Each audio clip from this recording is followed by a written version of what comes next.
Dear student, आज हम पढ़ने वाले हैं एंथैल्पी ऑफ एटॉमिक और मॉलिक्यूलर चेंज। ठीक है, देखिए एंथैल्पी ऑफ एटॉमिक और मॉलिक्यूलर चेंज में यहाँ पर चेंजेस हो सकता है, एक तो एटम में होगा या फिर मॉलिक्यूल में होगा। ठीक है, तो ध्यान से देखिएगा, इसमें नंबर 1 एंथैल्पी ऑफ आयोनाइजेशन, जिसको हम जनरली आयोनाइजेशन एंथैल्पी बोलते हैं। ठीक है, मैं एग्जांपल के ज़रिए इसको समझाने की कोशिश करता हूँ। मान लीजिए मैंने यहाँ पर सोडियम गैसियस एटम लिया, इसमें से हम 1 मोल इलेक्ट्रॉन को रिमूव कर रहे हैं, प्लस 1 मोल ऑफ इलेक्ट्रॉन, और इसके लिए एनर्जी रिक्वायर्ड है delta ion H is equal two plus 494, ठीक है, किलो जूल पर मोल। ध्यान से देखिएगा, यहाँ पर ये था सोडियम एटम, ठीक है, बट ये गैसियस स्टेट में था, क्योंकि एंथैल्पी ऑफ आयनाइजेशन हम सिर्फ गैसियस एटम और आयन का निकाल सकते हैं, लिक्विड और सॉलिड का आयोनाइजेशन एंथैल्पी नहीं निकालते, याद रखना आपने। यहाँ पर मैंने क्या यूज़ किया, सोडियम गैसियस एटम, कितने मोल यूज़ किया, यहाँ पर कुछ नहीं लिखा, मतलब 1 लिखा हुआ है ना, 1 मोल है, ठीक है, और इसलिए दिया यहाँ पर गैसियस आयन। ठीक है, तो ध्यान से देखिएगा कि सोडियम में से 1 मोल इलेक्ट्रॉन रिमूव करने के लिए यहाँ पर हमारे को एनर्जी देना पड़ा, बराबर, मतलब इसने एनर्जी एब्जॉर्ब किया। ठीक है, और इसके लिए एनर्जी रिक्वायर्ड है 494 किलो जूल पर मोल। कितना, 494 किलो जूल। ये तो आपको रटना नहीं है, ठीक है, हमारा रटा इसलिए बता दिया मैंने आपको। तो ध्यान से देखिएगा, क्या 1 मोल सोडियम एटम में से, है ना, गैसियस एटम में से 1 मोल इलेक्ट्रॉन रिमूव करते वक्त जो एनर्जी रिक्वायर्ड होगी, उस एनर्जी को बोलेंगे हम एंथैल्पी ऑफ आयोनाइजेशन। एक खास बात याद रखना कि एक समय में, एक वक्त में हम सिर्फ 1 इलेक्ट्रॉन रिमूव कर सकते हैं। ठीक है, तो ध्यान से देखिए, the enthalpy change that accompanies a removal of 1 mole of electron, removal of 1 mole of electron. कितने मोल इलेक्ट्रॉन रिमूव करें, यहाँ से हम 1 मोल, from each gaseous atom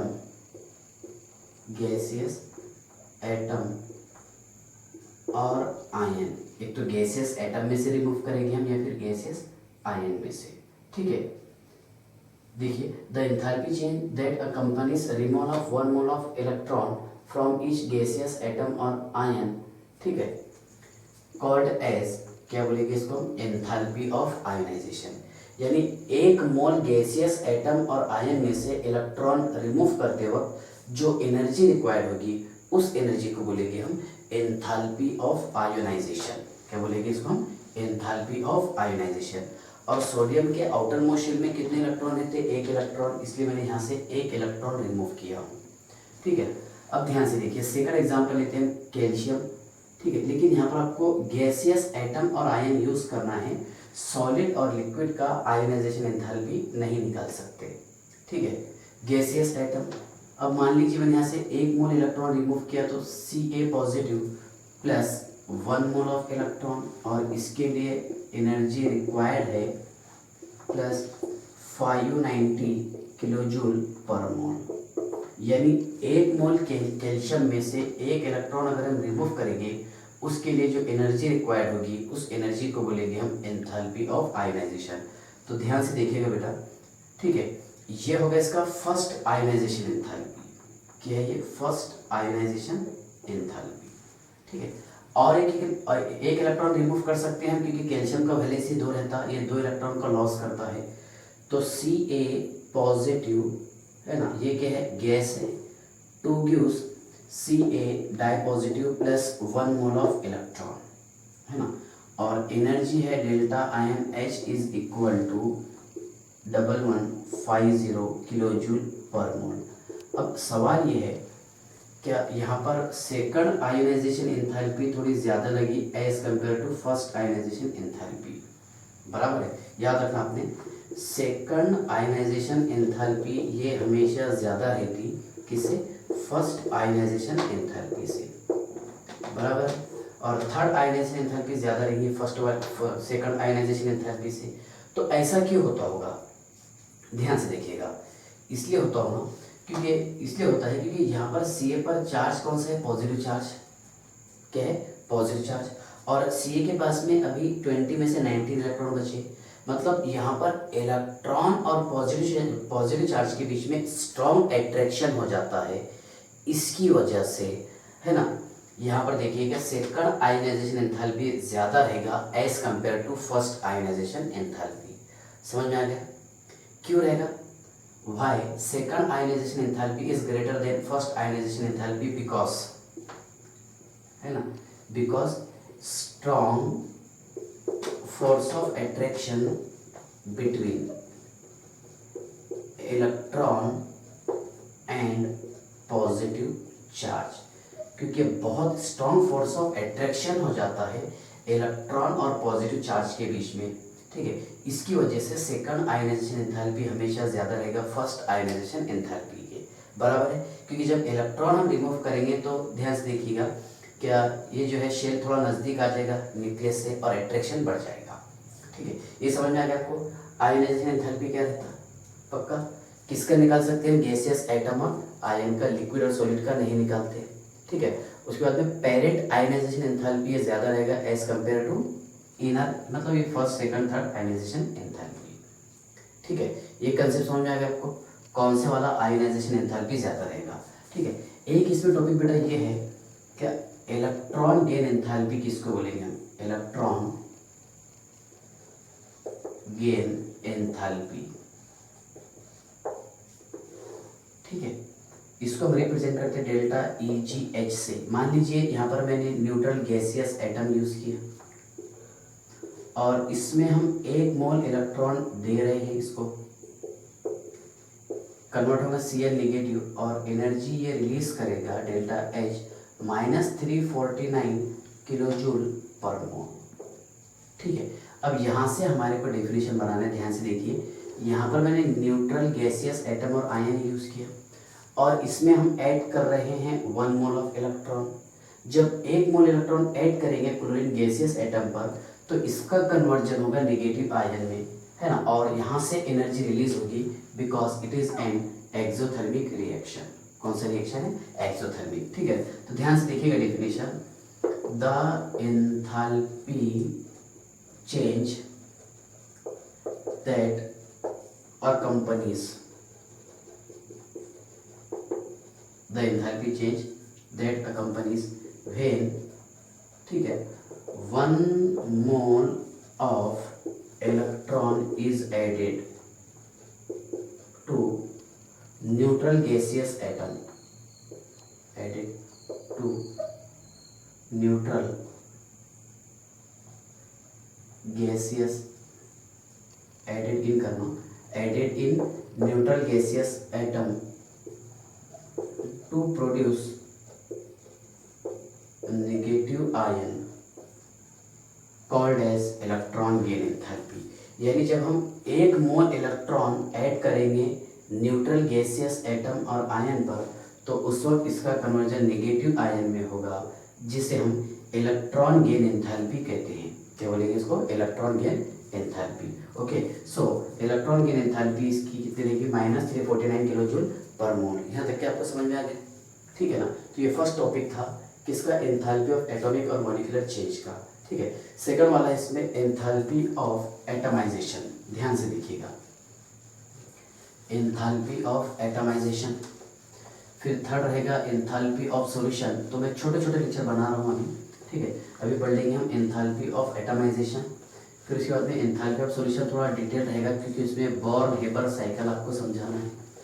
born-Haber cycle के बाद में फिर आपको समझाना है क्या सॉल्यूट सॉल्यूट इंटरेक्शन क्या रहता है। Enthalpy of solution is equal to the crystal lattice enthalpy plus enthalpy of hydration. वो कैसा फार्मूला बनेगा जिसमें सॉल्वेंट सॉल्वेंट इंटरेक्शन होगा। मतलब हो सकता है वो लेक्चर थोड़ा बड़ा बने लगभग 40 से 45 मिनट का।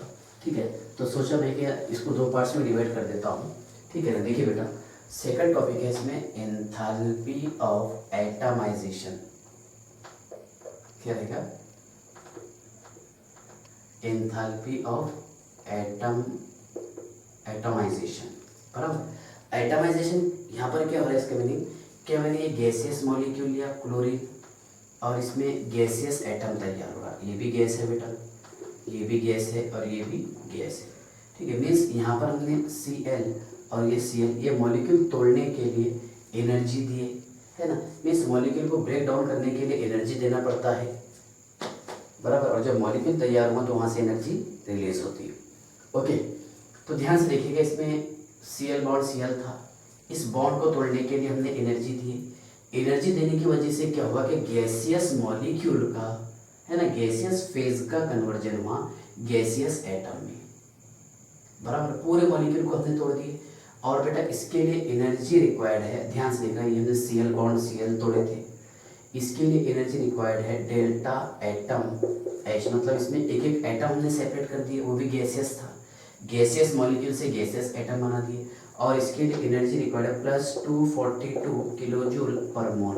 एक मोल क्लोरीन मॉलिक्यूल तोड़ने के लिए इतना एनर्जी लग रहा। ठीक है, सेकंड देखो बेटा, CH4 मॉलिक्यूल है ना, ये क्या है, गैसियस स्टेट में है। यहाँ पर C, ये एक मोल रहेगा गैसियस स्टेट में, प्लस 4 मोल हाइड्रोजन, ये भी क्या है, गैसियस स्टेट में। Delta atom H is equal to 1660 kilo joule per mole. अब यहाँ पर एनर्जी ज़्यादा क्यों लग रहा है, पहले इस पर हम डिस्कस कर लेंगे। देखिए बेटा, ये है मीथेन मॉलिक्यूल, जिसमें C बॉन्ड H कितने प्रेजेंट है, 4 है। कितने हैं, 4। ठीक है, अब देखिए, ये फर्स्ट बॉन्ड हमने ब्रेक डाउन की है, जो हम हेसियस लॉ में पढ़ेंगे। ठीक है, सेकंड बॉन्ड ब्रेक डाउन किए, थर्ड ब्रेक डाउन किए और फोर्थ ब्रेक। तो फर्स्ट बॉन्ड के लिए मान लीजिए आप लगभग जो है तो 398 किलो जूल पर मोल एनर्जी लगा। इसके लिए थोड़ा ज़्यादा लगेगा 402, इसके लिए 390 लगेगा और इसके लिए 410, इस तरह। तो इसका एवरेज कितना रहा, 1660 किलो जूल पर मोल। कितना, 166, है ना। देखिए यहाँ पर ज़्यादा हो गया, 60 का कवर करने का इसमें। ठीक है ना, देखिए ये कितने हुए, 400, 800 और कितने, 860 बचे। तो अपन एक काम करेंगे, यहाँ पर ले लेंगे 450, ठीक है ना, और यहाँ ले लेंगे 430, ये आपको समझाने के लिए 430। ठीक है ना बेटा, तो ध्यान से देखिएगा, इसका एवरेज कितना रहा, 1660 किलो जूल पर मोल। यानी यहाँ पर हमने पूरे मॉलिक्यूल को ब्रेक डाउन कर दिया। ठीक है ना, तो ध्यान से देखिएगा, the enthalpy change that accompanies the enthalpy change that accompanies dissociation of all gaseous molecule, dissociation of all gaseous molecule from, कहाँ से कहाँ, dissociation of all gaseous molecule from, ठीक है, gaseous phase to, gaseous phase to gaseous atom called as enthalpy of atomization. यानी पूरे molecule को तोड़ने के लिए जो एनर्जी रिक्वायर्ड होगा उसको बोलेंगे हम एंथैल्पी ऑफ एटमाइजेशन। लेकिन इसके लिए भी कंडीशन और शर्त ये है कि यहाँ पर गैसियस मॉलिक्यूल चाहिए और पूरे मॉलिक्यूल को ब्रेक डाउन करना।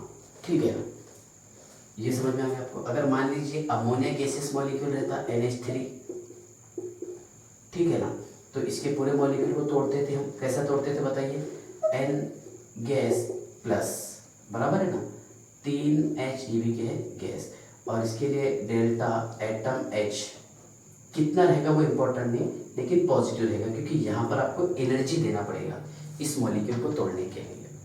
ठीक है, तो ये समझ में आएगा बेटा आपको। एंथैल्पी ऑफ एटमाइजेशन क्या रहेगा, इसमें कोई डाउट है क्या? ठीक है, इसके बाद के लेक्चर में आपको समझा देता है एंथैल्पी ऑफ सॉल्यूशन। ठीक है, जब तक कि आप एक पॉज करके नोट कर लीजिए। Okay, bye.